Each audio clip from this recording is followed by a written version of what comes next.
All right, Appa versus the volcano. I have a lot of friends who joke that I collect natural disasters like trading cards. Some of them even say they're scared to travel with me because it's too dangerous. One of the ones that that is interesting on my list is a volcano. Well, the whole family, we were all living in the Philippines. I was in high school, and everything was normal from a living in the Philippines standpoint. But Grandpa was stationed at Clark Air Base, which is one of the largest military installations. It may have even been the largest. There were 20,000 people stationed on Clark, somewhere in that ballpark. And so it was a big base, and that's going to be important later. But anyways, we're in high school, minding our own business, and then all of a sudden, one day in April, this volcano woke up. Mount Pinatubo. And it had been dormant for 600 years or something crazy. Not anymore. And at first it was the standard thing, right? It's like this volcano starts venting. They bring in all the volcanologists. They're looking at it, they're studying it, trying to figure out, is this going to be a thing? Do we need to worry about it or whatever? But from my perspective, it was just wild, because I remember you could sit in Spanish class. I mean, the volcano was only 8.6 miles from my house, and you could sit there. I could sit in Spanish class and just watch the thing smoke. So there was nowhere you went on base that you basically couldn't see this volcano and the smoke that was coming out of it. So that was April, and then over time, things progress, and finally, I remember as things started getting pretty darn entertaining with the volcano, they came to everybody and said, pack a suitcase. And everybody was allowed to have one suitcase. And partially because, how are you going to move 20,000 people in an emergency if things start going sideways? Well, so we packed our one suitcase. We had our two dogs and our parrot, Misty and Ebony and Alex. And still going about our business, and then all of a sudden in June, I remember they called us one morning. Things started getting especially entertaining, and they basically said, if we say run, you all run. And so one morning, base siren goes off, they sound the evacuation, and it was basically like run. And so we grabbed our one suitcase and we headed for the door. And I mean, it wasn't bedlam. People weren't running around like with their heads cut off. It was a pretty considering how many people were moving, it was pretty orderly. But the thing that I can remember as you're driving off base is looking in the rearview mirror and turning around and looking behind you and just seeing just the just plumes of just ash coming out of this volcano as it's starting to get angry. Now, this was the week before finals. I was in high school at the time. And where were we going? Because, Clark, depending on where you're on base, you're approximately 10 miles from the volcano. They were sending us to Subic, which is a naval base about 50 miles away. And still in the zone, but still within, a reasonable distance, but at least further away than 10. But the thing was, this was the week before finals. And they're sending us to the beach, because Subic Naval Base is where we used to go to get like a beach day. And so we were absolutely excited because we weren't going to be taking finals and we're going to basically a beach week. And for the first few days, it kind of was. It was a beach week. Now, there was some fun because you had so many people, like 14,000 people being dropped on this tiny, naval base. And the infrastructure and stuff like that, but they did an amazing job accommodating us, and so we were all just relaxing at the beach. And then the volcano really woke up. And I remember that day, I was kind of sitting there, I was standing there, I was looking at this flagpole as what I thought was a big explosion boomed up into the sky, and as it did that, there was this like ash cloud that started rolling across the sky, and this is just one of the pictures that I keep. I haven't hung it up yet, but here's another one. But the thing about it was, I remember looking at the flagpoles and watching this cloud just roll across the sky. It was so big though. The explosion was so big. This didn't happen instantly. It was so high into the atmosphere that it took a long time for it to roll across the sky. And then it was done. The sun was gone. It was black. Middle of the day. Looks like end of day stuff. It basically rolled across the sky and blocked out the sun. And not too long thereafter, because remember I said it was so high in the atmosphere, not too long thereafter, it starts just raining ash.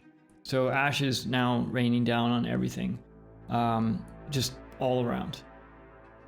And so beach week ended, and natural disaster survival began.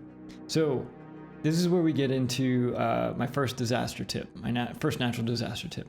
What happened was, as this ash was raining down, yes, there was the heavy ash, but then there was also the very fine grained ash that it got in everything, and it rendered everything useless. Like, it got in electronics, it broke electronics, all the cars, everything. So nothing started working. So infrastructure is starting to break down. And so natural disaster tip number 1 is fill everything with water.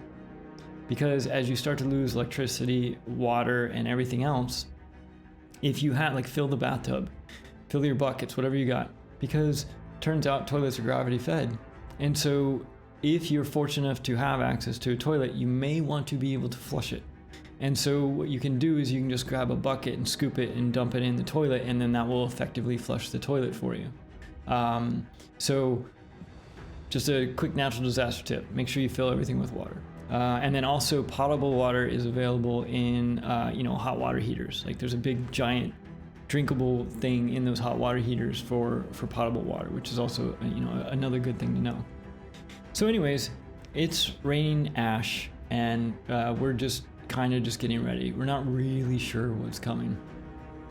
And I remember a few days later, not even a few days later, actually right at that exact same time that all this was happening, we got notice that we were at Typhoon Con 3. I think it was Typhoon Yinya. Anyways, for those of you that don't know, a typhoon is the Pacific Ocean equivalent of a hurricane. And if it's Typhoon Con 3, that doesn't mean it might happen or it might rain. It kind of means a typhoon's coming. And so now we're typhoon's coming, it's raining ash, and the sky is dark. There's no sun. We're hunkered down and we're not sure what's coming on. And then a few days later, I think it was a Saturday morning, I remember waking up, and keep in mind that the earth's shaking too, right? I remember waking up to the big one. And when I say big one, this was massive. It is the largest explosion in the 20th century, I believe. It was a volcano explosive index of 6, which is, this thing was 10 times bigger than Mount St. Helens. Depending on where you look and stuff like that, the numbers go as high as 70 megatons. Just to put it in perspective, a bunch of like hydrogen bombs and nuclear warheads, your standard stock stuff is, in the kilotons to 1.5 megatons. 70 megatons, 10 times Mount St. Helens. It was like, I think the atom bomb is measured in kilotons. So this thing is massive. And so this is where my perception of volcanoes also changed. Up until this point, I didn't really understand how something like Pompeii could happen. Where you have all the bodies frozen and what they were doing. And so to explain it a little bit, what happened was, in addition to just a giant explosion, what we had pyroclastic flow. This wasn't like the lava in a lot of the Hawaiian videos you see where somebody's sculpting stuff out of it and people are taking pictures. A pyroclastic flow is superheated magma that's silver in color, and it moves at 60 to 70 miles an hour. You're not outrunning that, okay? And then the other problem about it is the cloud that goes in front of it. It's a massive sulfuric it's just a cloud of sulfur and gases that suffocate you and kill you instantly. Before the pyroclastic flow, superheated magma hits you and freezes you in place, I guess. Combined with the lava bombs and everything that's going off. So, I mean, this is like a whole level of volcanoes that I didn't really understand destructive power of volcanoes until this. This is a rock we've been carrying around for I don't even know how long now. But this thing, you can see my little things on the bottom, but this thing was thrown, you know, not 10 feet. This thing was thrown for miles. I can't remember if we picked it up at Clark or at Subic. Either way, it was 10 to 50 miles where we picked up this giant rock that was thrown by the volcano. So when I say big one, I'm talking massive.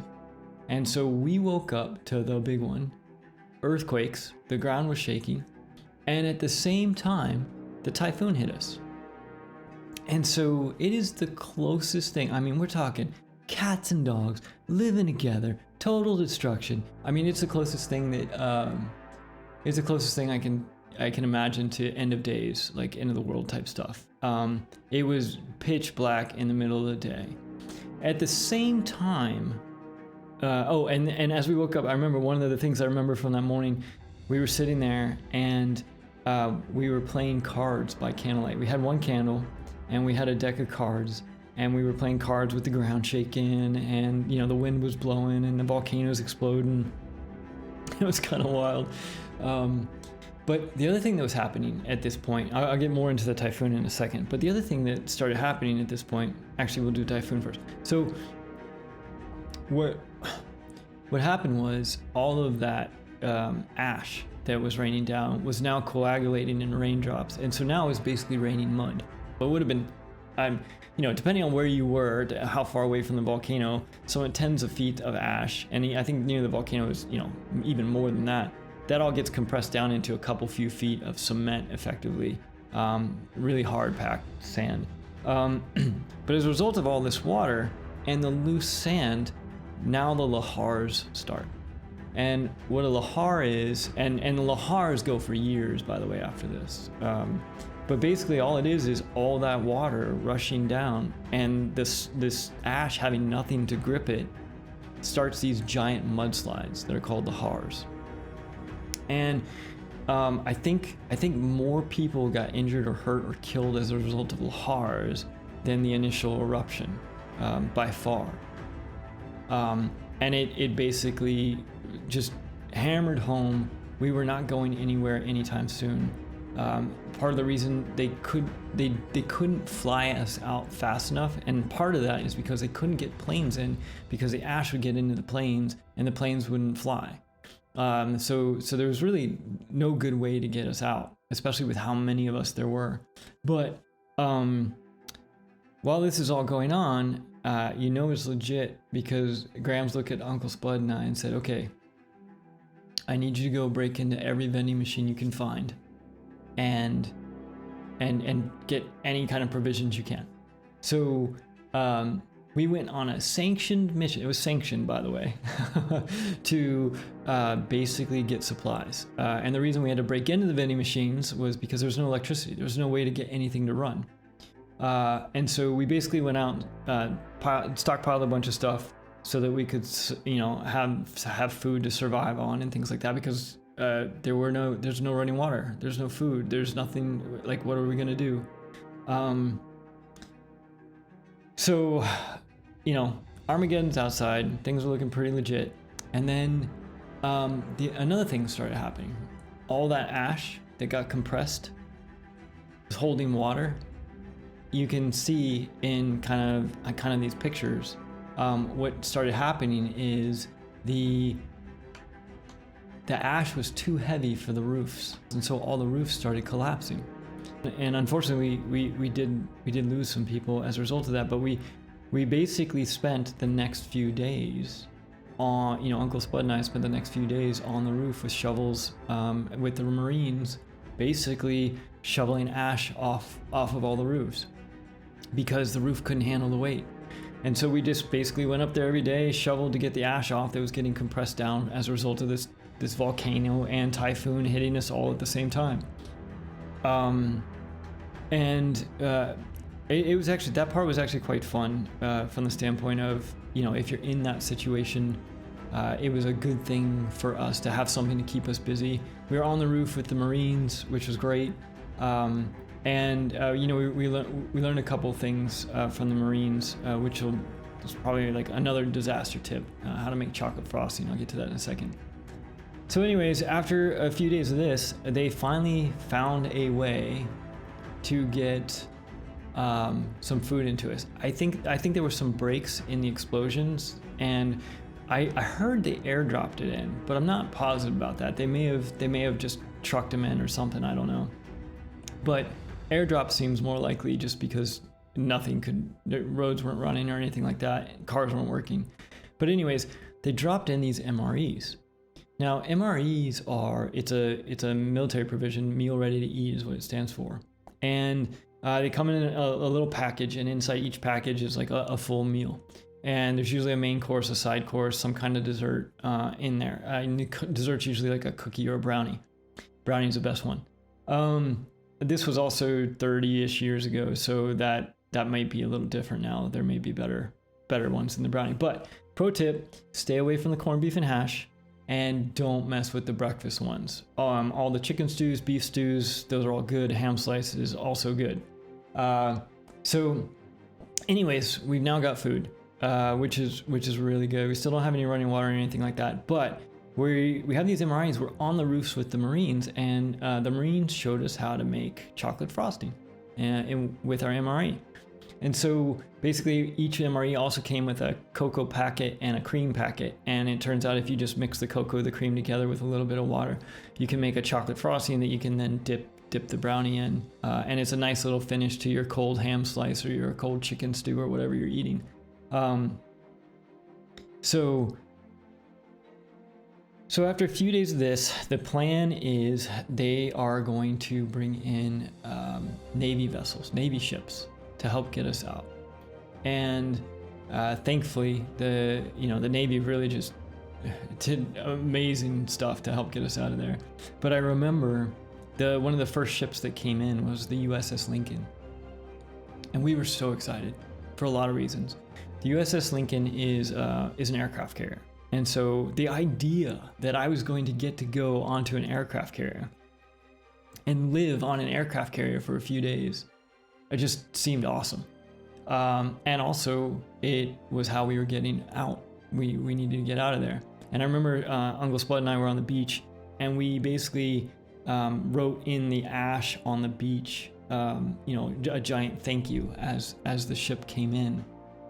Ultimately, we did not end up getting on the Lincoln. Unfortunately, there was another volcanic event that was happening, and at least what we were told, was another volcanic event was happening, and they couldn't fully load. They had to get out of there in order to protect the planes and the military stuff on the vessel. And so they left with only about, I think it was like 1,800 people. So there's still 12,000 of us left. But I remember that was a little bit of a bummer, because I think a lot of people thought that we were all getting out on the Lincoln, and it was just gonna be cool. But so over the course of the next few days, a whole series of Navy ships came in. This entire thing I think it was named Operation Fiery Vigil, and they just basically started putting us on those ships and taking us out. Now our family was one of the last ones to leave, but I remember as like a nice win along the way while we were waiting. At one point, they were able to get water running in one spigot. And so we had fresh running water out of this one spigot. It was really low to the ground, but it didn't matter. We were able to, re-provision for flushing toilets, stuff like that. And I remember at one point, I looked over and a bunch of the girls were washing their hair, and I was like, oh, I'm in. And so you just duck your head under the spigot and, try to get your, because the ash just caked in. It was wet, and we'd been on the roofs, and there was no way that you weren't just covered in it. And so it just felt good, even though it wasn't a full shower, just to get like some semblance of cleanliness for your hair type thing, but whatever. So finally, after a few days, we we get to a point where it's our turn to go. And it's been a couple weeks at this point now, a couple weeks. It's been a while. So we still haven't showered or anything. And I remember as we were getting on the USS McCluskey, so it was the McCluskey that we got on. The USS McCluskey is it was a missile frigate, not nearly as big as the aircraft carriers and things like that. And I remember Grams was nervous about being seasick because she always gets seasick, and the captain's like, "Oh no, we have these stabilizer things on the ship that help reduce that greatly, so you won't get sick," and things like that. And they handed out. Meanwhile, they're handing out those seasick patches and also a very giant, long plastic bag for something. Yeah, it's gonna be fun. So we get on the McCluskey, and I think there were about 375 of us that made it onto the McCluskey, and we were relieved. We were excited because we thought we were going to be able to take showers and get some food and stuff like that. Unfortunately, when we get on, they were rationing water, so we still couldn't take showers or anything like that. But we were able to finally get a hot meal and some food after, a couple weekish ish. And the plan here was we were going to basically sail from Subic down to Cebu. I remember it taking a couple of days, but that might be fuzzy. But it's a good trek. And a couple memories that I have from being on the ship. Grams was pretty much useless. She was puking her guts out the whole time. I mean, she was miserable. Uncle Spud and we were having a great time. I remember at one point we were eating, they had Teenage Mutant Ninja Turtle cartoon playing on the TV, but for some reason I didn't put the patch on when I got on. And I didn't get sick, but I definitely spent a whole lot of time on the top deck just looking out at the ocean in the cool breeze, just to make sure. But one of the things that happened on the McCluskey that I remember so vividly was at night we ran under red lights. Now there's a couple reasons why you use red lights. One is it preserves your night vision. The other one was there was a portion of the locals that weren't happy we were there, and they would occasionally shoot at us. And so they just, generally ran safe.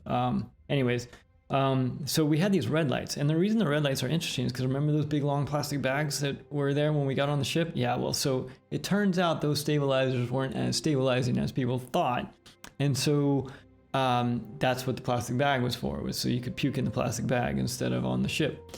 And so, but it also created this domino effect. So if you were standing there and this dude vomited, then the next person would puke, then the next person, and it was like this daisy chain thing. And this all happened, it was also exacerbated by the fact that it was all under the red light, and you had this big long plastic bag, and it looked foul. And so fortunately I did not actually get sick, but I remember very vividly going through the portals and seeing these like groups of people with these puke bags and just misery. Oh my gosh, it was awesome. So we finally get to where we're going, and I'm sure the captain and the rest of the crew had never thought they were going to do a real life Noah's Ark. I mean, because remember, you have all these people, plus you have all of their pets. We ourselves had 2 dogs and a parrot. Who knows how many other pets were on that ship? I'm sure that's an adventure they were talking about afterwards for a while. But we get to Cebu, and Cebu's not set up to handle large ships coming in. And so in order to get us to shore, they brought out the military amphibious assault vehicles. Those things that you see in the movies where it's kind of like it almost looks like a flat square can that has a ramp on it. When it gets to the beach, the ramp goes down and everybody runs off and storms the beach. Well, that's what they brought out to come get us. And so we all pile into these things and finally get to the runway there in Cebu. And at this point, we're kind of out of harm's way from an ash standpoint and volcanic eruption standpoint and things like that. There's lots of crazy stats on how Pinatubo affected global temperatures. The ash went into the atmosphere because it went so high and spun the globe for I don't even know how long. You can look at all that stuff, but we were at least out of immediate harm's way at this point, which was cool. Now, we had some provisions in Cebu, but we were basically just sitting on a runway. The plan was that we were going to go from Cebu on a plane to Guam, which had an actual military, part of being a U.S. territory. They had a military base there. We were going to go from stage, process, and then move on from there. And so it took us about 6 hours to get off of Cebu.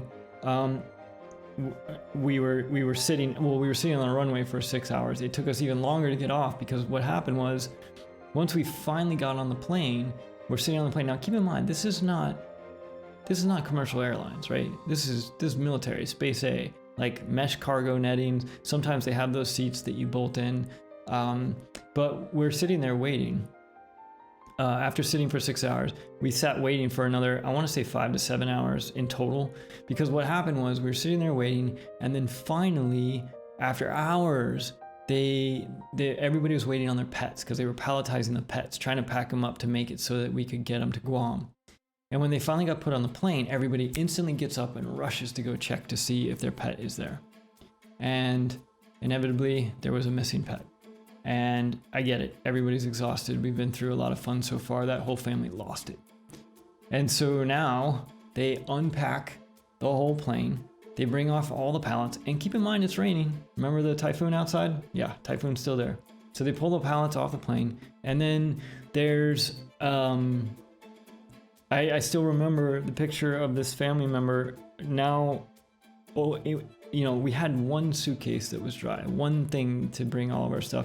And she was just walking on top of all the luggage out in the rain, looking for their bags. And so either the things that we had that were dry were now wet or broken. One of the two. They finally get all their stuff, pack all the pallets back up, put it back on the plane, put the pets back on the plane. We finally leave. And we get up, and I remember the captain coming on and saying, thank you for all of your patience. For those of you that were missing pets as well, they are on the plane, the next plane behind us, which actually left before us, so they'll probably be there waiting for you. It was awesome. So we flew from Cebu to Guam, where we sat on another runway. Now this one was kind of for a different reason. When we got to Guam, we had to go through all the processing. We had to clear customs and all that stuff. One of the problems with Guam is it's an island, and they have quarantine regulations for animals and pets and things like that, and especially for birds. And so when we went to go through customs, they wanted to take Alex, who was our African yellow name, and they wanted to put him with the rest of the birds, which would have voided all of his quarantine papers and everything. And so Grams was like, no. And so we're just sitting there on the runway. I'm not even sure what we're going to do at this point. And we were there total I think it was about 12 hours we were sitting there. But what happened was throughout the day, as I would, need to go use the restroom or get refreshments, all of that stuff was on the other side of customs. So I would walk through customs or clearance and go get a Coke, come back, go to the bathroom, come back. And so I got to a point where they just weren't stopping me anymore. I would just go and come back. And so finally I got fed up with it, and I just grabbed Alex's cage. It's just like this little box. And I just grabbed it and I walked through customs, and the woman stopped me and she's like, "What's in the box?" I was like, "Oh, it's a parrot." And she must have thought I was kidding, or she must have thought it was a stuffed ant. I don't even know what it was. And she said, "Okay, go ahead." So that's how I snuck our parrot through customs. Ish.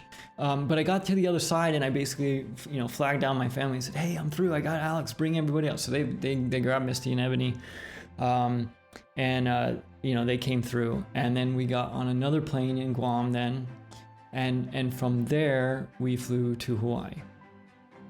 Now, when we got to Hawaii, at this point we finally got a break. We had a night in a hotel. We actually got a shower. I think at this point it'd been multiple weeks before since we last had a shower or anything like that. Finally had a shower. Finally had a reasonable meal. And then the very next day we were on a plane on our way out, heading towards Southern California. We got to Southern California and we basically had nowhere to go, and we didn't really have a plan because Grandpa was still back in the Philippines doing military things, and we had nothing, but we did have some insurance money. And so we stayed in the hotel for about a month-ish, And then after about a month, we kind of just made the family decision. It's like, I guess we better start driving and figure out where we're gonna live. So I got my driver's permit, and we basically drove across the US like this, just going up and down, up and down, up and down. And we'd stop and we'd hit, some of the beautiful national parks and everything along the way. And we'd also stop in towns and see, in addition to Yellowstone and Mount Rushmore and all that stuff. Like, I know we stopped in Indiana because there was a military academy there that we were looking at and things like that. But we were basically doing 10 to 14 hour days with, 2 dogs, a parrot, and the 3 of us in a car. And eventually we got to the East Coast, and there was nowhere else to drive. And so we stopped in Virginia, and we had lived there before. We made another kind of family decision at that point. Were we going to buy new stuff, or were we going to save the insurance money for a rainy day type thing?